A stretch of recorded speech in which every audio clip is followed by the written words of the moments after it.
इसलिए जब आदमी मर जाता है तो पिता के नाम से, माँ के नाम से तेरहवीं करते हैं। क्या करते हैं? तेरहवीं का मतलब क्या होता है? 13 दिन में तेरहवीं होती है। माँ के नाम से 13 ब्राह्मण बुलाए जाते हैं, समाज को बुलाया जाता है, भूखे प्यासे को बुलाया जाता है, सबको अन्नदान कराया जाता है। देखो, मर जाने के बाद भी क्या कराया जाता है? अन्नदान। क्योंकि आपके पास कोई पुण्य ना हो पर अन्नदान का पुण्य है, आपने अन्नदान किया है तो उस पुण्य से आप कभी नरक नहीं जाएंगे, सदगति कराएगा अन्नदान। अन्नदान करना सबसे बड़ा पुण्य है। इसलिए जब कोई मरता है तो 13 दिन बाद तेरहवीं होती है।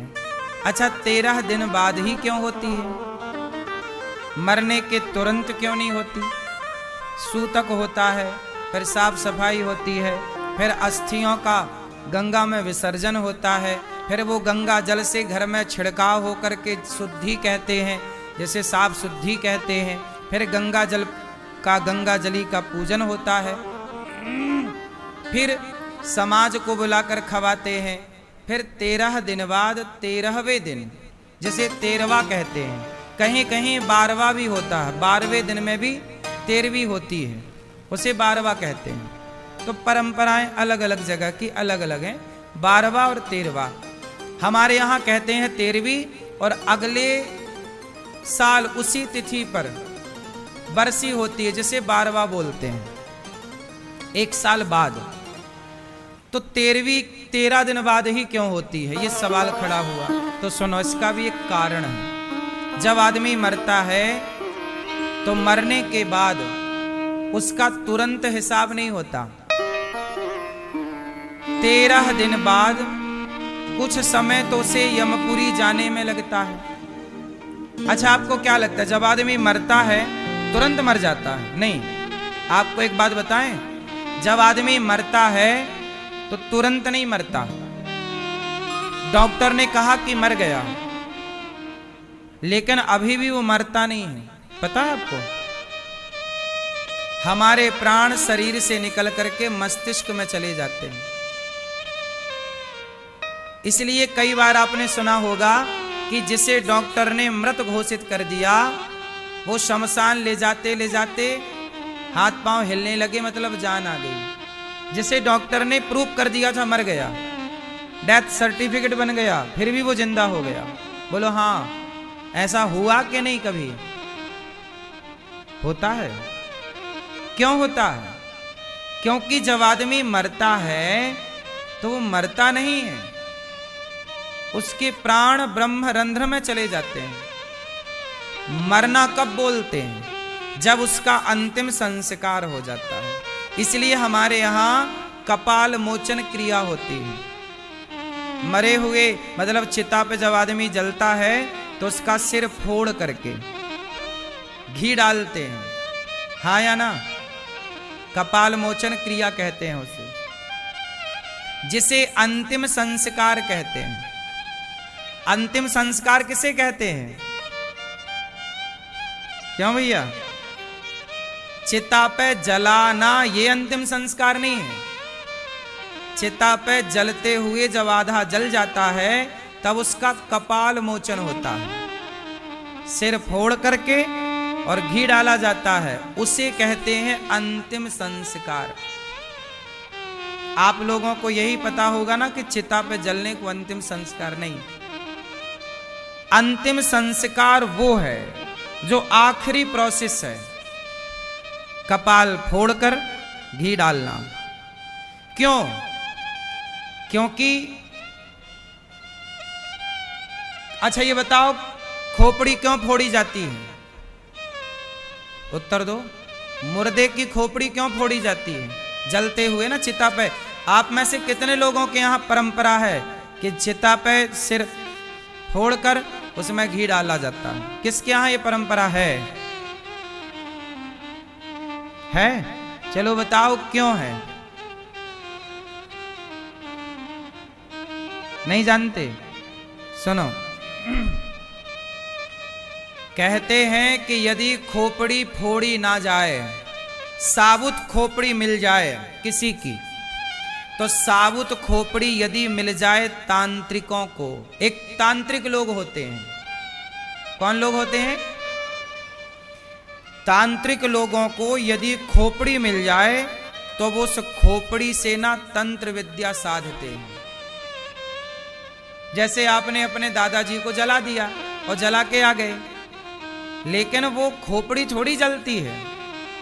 यदि टाइम से कोई उसे निकाल ले तो खोपड़ी साबुत निकल आती है, ढांचा। फिर तांत्रिक लोग उसे ले जाते हैं और अपनी तंत्र विद्याओं को सिद्ध करने में खोपड़ी का प्रयोग करते हैं, क्योंकि तंत्र शास्त्र में खोपड़ी का प्रयोग है। और खोपड़ी यदि ब्राह्मण की मिल जाए तो तंत्र विद्या जल्दी सिद्ध होती है। इसलिए ब्राह्मणों को विशेष रूप से कपाल मोचन का प्रोसेस करना ही चाहिए। मुर्दा भी सुरक्षित नहीं है, समझो आप। यदि उसका भी कोई मिसयूज करना चाहे तो मुर्दे का भी बहुत मिसयूज हो सकता है। बात समझ में आई? इसलिए हमारे पूर्वजों ने कहा कि खोपड़ी फोड़ दो। जब फोड़ दोगे तो खंडित हो जाएगी, फिर वह तांत्रिकों के काम की नहीं होगी। तंत्र विद्या होती है। तांत्रिक लोग क्या करते हैं, खोपड़ी में हड्डियों में ऐसे ऐसे नहीं घुमाते। आपने टीवी पे देखा होगा, वो तो डेमो है, लेकिन यथार्थ में खोपड़ी का प्रयोग होता है। वो तंत्र विद्या है, तांत्रिक लोग करते हैं। किसी को मारना हो तंत्र से तो मार दिया जाता है, उस खोपड़ी का प्रयोग मारण मंत्र में किया जाता है, जिसे आप लोगों की भाषा में जादू टोना कहते हैं। आप लोगों की भाषा में क्या कहते हैं? जादू टोना। वैसे अब इस जादू टोना को जानने वाले लोग हैं नहीं, लेकिन यदि कोई जानने वाला है तो वो जानने वाला उस खोपड़ी का मिसयूज कर सकता है। इसलिए हमारे यहाँ चिता पर खोपड़ी खंडित की जाती है, तोड़ करके घी डाल दिया जाता ताकि वो जल जाए। और तभी पूर्ण मृत्यु मानी जाती है जब अंतिम संस्कार हो। इसलिए हमारे यहाँ जब कोई मरता है, जैसे किसी की मृत्यु हुई 10वीं तिथि को, उदाहरण जैसे कोई मरा 10वीं तिथि को, लेकिन उसका अंतिम संस्कार हुआ एकादशी को। मरा 10वीं को और अंतिम संस्कार हुआ एकादशी को, तो बताओ उसकी मृत्यु कब मानी जाएगी, 10वीं को कि एकादशी को? हाँ, इसलिए जिस दिन अंतिम संस्कार होता है उसी दिन से उसके पिंडदान की तिथि निश्चित होती है, श्राद्ध की तिथि निश्चित होती है। उसी दिन से 13वें दिन 13वीं की तिथि निश्चित हो। मृत्यु के दिन से 13 दिन नहीं गिना जाता, अंतिम संस्कार से 13 दिन गिना जाता है। इसका मतलब है कि मरा हुआ व्यक्ति अभी मरा नहीं, जब तक उसका अंतिम संस्कार ना हो तब तक पूर्ण मृत्यु नहीं मानी जाती। तो ये हो गया मृत्यु का विधान। अब आगे चलते हैं। 13 दिन बाद ही क्यों होता है प्रोसेस 13वीं का?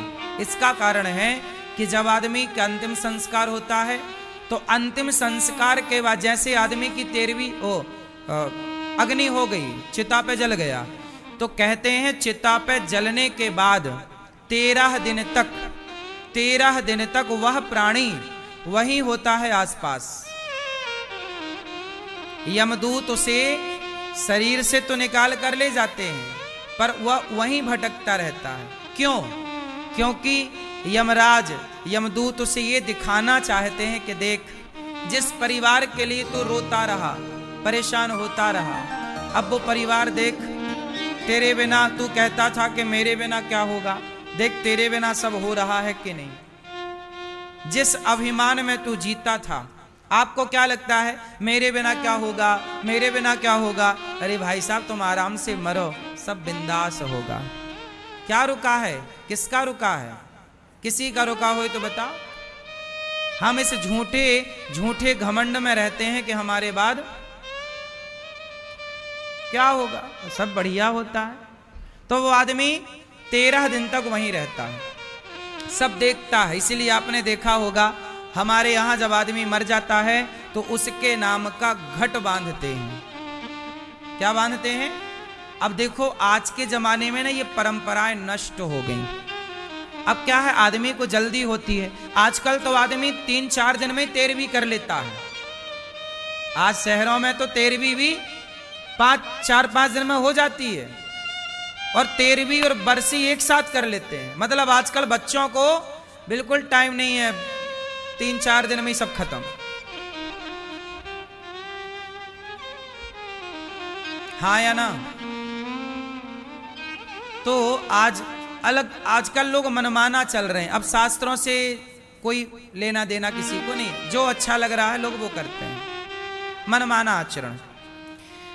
जब आदमी मरता है तो उसके नाम का घट बांधा जाता है। घट मीन्स घड़ा। हमारे यहाँ पीपल पे बांधते हैं, पीपल पे घड़ा बांधते हैं। कहा जाता है कि वह जीव प्राणी यहाँ होता है और वह घड़े का पानी पीता है। उतने दिन 13 दिन मतलब कुछ दिन, 13वीं दिन तो 13वीं होती है, तो फिर वो 13वें दिन जो जूठन बचता है ब्राह्मणों का, इसलिए 13वीं जब खाओ। अच्छा, एक चीज आपने ध्यान दी होगी, 13वीं सबको पचती नहीं है, पता आपको? पूड़ी तो पूड़ी होती है, पर 13वीं की पूड़ी गजब की होती है। मुझे सूट नहीं करती कभी, इसीलिए मैं कभी 13वीं इत्यादि नहीं करता, खाता मतलब 13वीं। क्योंकि ब्राह्मण, जब 13 ब्राह्मण बैठते हैं भोजन करने, तो वह अपनी थाली से एक एक पूड़ी निकालते हैं उस प्राणी के नाम की, जिस प्राणी की वो 13वीं खाने आते हैं, और निकाल करके उस प्राणी के नाम की फिर वो पूड़ियां, वो प्रसाद गाय को खवाया जाता है या पक्षियों को डाला जाता है।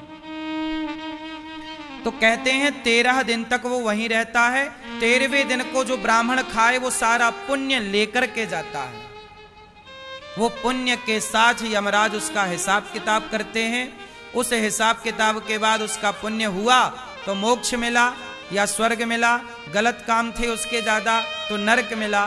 अब फिर वो अपने बच्चों से उम्मीद करता है कि आप मेरे नाम से करो, इसलिए उनकी तिथि पर आप लोग गया श्राद्ध करते हैं, पिंडदान करते हैं, तर्पण का। हर बेटे को अपने माँ बाप के नाम का श्राद्ध करना चाहिए।